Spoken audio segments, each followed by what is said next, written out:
Hello friends, welcome to Suvaiyana Samayal.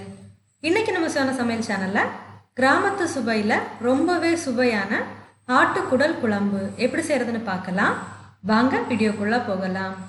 நான் இன்னைக்கு ஆட்டு குடல் குழம்பை விறகடுப்புல தான் சமைக்க போறேன். அதுக்காக ஒரு மண் சட்டியை சூடாக விட்டுருக்கேன். மண் சட்டி நல்லா சூடானதுக்கு அப்புறமா தேவையான அளவுக்கு தேங்காய் எண்ணெய் சேர்க்கலாம். எண்ணெய் சூடானதுக்கு அப்புறமா கொஞ்சமா சோம்பு சேர்த்துக்கோங்க. இது கூடவே ஒரு கொத்து கருவேப்பிலை சேர்த்துக்கோங்க. அடுத்ததாக ஒரு 15லேருந்து 20 சின்ன வெங்காயம் நல்லா பொடியாக கட் பண்ணி இதில் சேர்த்துக்கோங்க. வெங்காயம் சீக்கிரமாக வதங்குறதுக்கு தேவையான அளவுக்கு உப்பு சேர்த்துக்கோங்க. இது கூடவே உங்கள் காரத்துக்கு ஏற்ப பச்சை மிளகாவை லைட்டாக கீறி விட்டு சேர்த்துக்கோங்க. நான் இன்னைக்கு இதில் ஒரு பச்சை மிளகாய் சேர்த்துருக்கேன். சேர்த்துட்டு இதை நல்லா வதக்கி எடுத்துக்கோங்க. வெங்காயம் நல்லா செவக்க வதங்கி வந்ததுக்கு அப்புறமா ஒரு தக்காளி கட் பண்ணி சேர்த்துக்கோங்க. தக்காளியையும் நல்லா வதக்கி எடுத்துக்கோங்க. வெங்காயம் தக்காளி எல்லாமே நல்லா வதங்கி வந்ததுக்கு அப்புறமா ஒரு 2 டேபிள் ஸ்பூன் அளவுக்கு இஞ்சி பூண்டு விழுது சேர்த்துக்கோங்க. இஞ்சி பூண்டு விழுதோட பச்சை வாசனை போகிற அளவுக்கு இதை நல்லா வதக்கி எடுத்துக்கோங்க. அடி பிடிக்காமல் இருக்கிறதுக்காக இதில் கொஞ்சமாக தண்ணி தெளிச்சு விட்டு இதை நல்லா வதக்கி எடுக்கலாம்.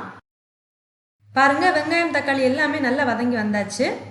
இப்போ இதுக்கு தேவையான மசாலா எல்லாம் சேர்க்கலாம். ஒரு 1/4 டீஸ்பூன் மஞ்சள் தூள் சேர்த்துக்கோங்க.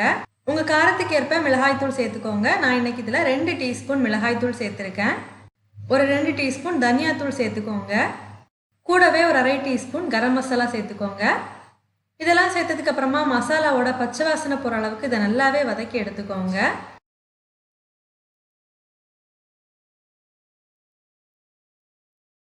மசாலாவோட பச்சை வாசனை போனதுக்கு அப்புறமா க்ளீன் பண்ணி கட் பண்ணி வச்சிருக்கிற ஆட்டுக்குடலை இதில் சேர்க்கலாம். ஆட்டுக்குடல் நம்ம வீட்டிலேயே சுலபமாக எப்படி க்ளீன் பண்ணுறது அப்படிங்கிற வீடியோட லிங்க் டிஸ்கிரிப்ஷன் பாக்ஸில் கொடுக்குறேன். தேவைப்படுறவங்க செக் பண்ணி பார்த்துக்கோங்க. ஆட்டுக்குடலை இந்த மசாலாவோட சேர்த்து நல்லா வதக்கி விட்டுக்கோங்க. நம்ம சேனலில் பார்த்தீங்கன்னா ஆட்டுக்குடல் வறுவல் ரெசிபி நான் ஷேர் பண்ணியிருந்தேன். நிறைய பேர் ட்ரை பண்ணி பார்த்து பாசிட்டிவான ஃபீட்பேக் ஷேர் பண்ணியிருந்தீங்க. உங்கள் எல்லாருக்குமே ரொம்ப தேங்க்ஸ். நீங்கள் இன்னும் அந்த ரெசிபி பார்க்கலன்னா அந்த ரெசிபியோட லிங்கை டிஸ்கிரிப்ஷன் பாக்ஸில் கொடுக்குறேன். தேவைப்படுறவங்க செக் பண்ணி பார்த்துக்கோங்க. ஆட்டுக்குடல் தண்ணியை வெளிவிட்டு நல்லா குக்காக ஆரம்பிக்கட்டும். இதை நல்லாவே கலந்து விட்டுக்கோங்க. இப்போ பாருங்க, ஆட்டுக்குடல் தண்ணியை வெளிவிட்டு குக்காக ஆரம்பிச்சிருக்கு. இது நல்லா கலந்து விட்டதுக்கு அப்புறமா இந்த ஆட்டுக்குடல் வேகிறதுக்கு தேவையான அளவுக்கு தண்ணி சேர்த்துக்கோங்க.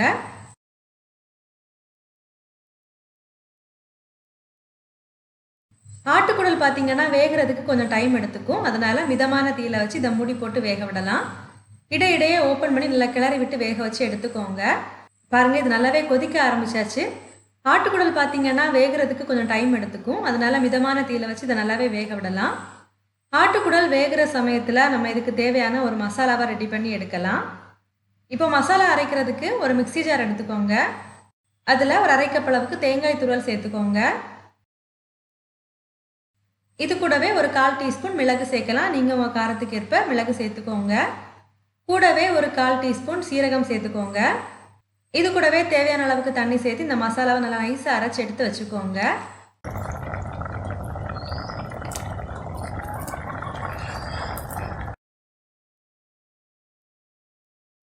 இப்போ பார்த்தீங்கன்னா குடல் நல்லாவே குக்காகி வந்தாச்சு. இப்போ இதில் நம்ம அரைச்சி எடுத்துருக்கிற தேங்காய் மசாலாவை சேர்த்துக்கோங்க. சேர்த்துட்டு நல்லா கலந்து விட்டுக்கோங்க. உங்களுக்கு தேவைப்பட்டால் கொஞ்சமாக தண்ணி சேர்த்துக்கோங்க. சேர்த்துட்டு இதை நல்லா கொதிக்க வச்சு எடுக்கலாம்.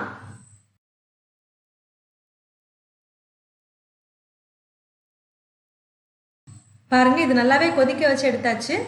எண்ணெய் எல்லாம் பிரிஞ்சு ரொம்பவே சூப்பராக வந்திருக்கு நம்மளோட குடல் குழம்பு. கடைசியாக இதில் கொஞ்சமாக கொத்தமல்லியில் சேர்த்து கலந்து விட்டுக்கோங்க.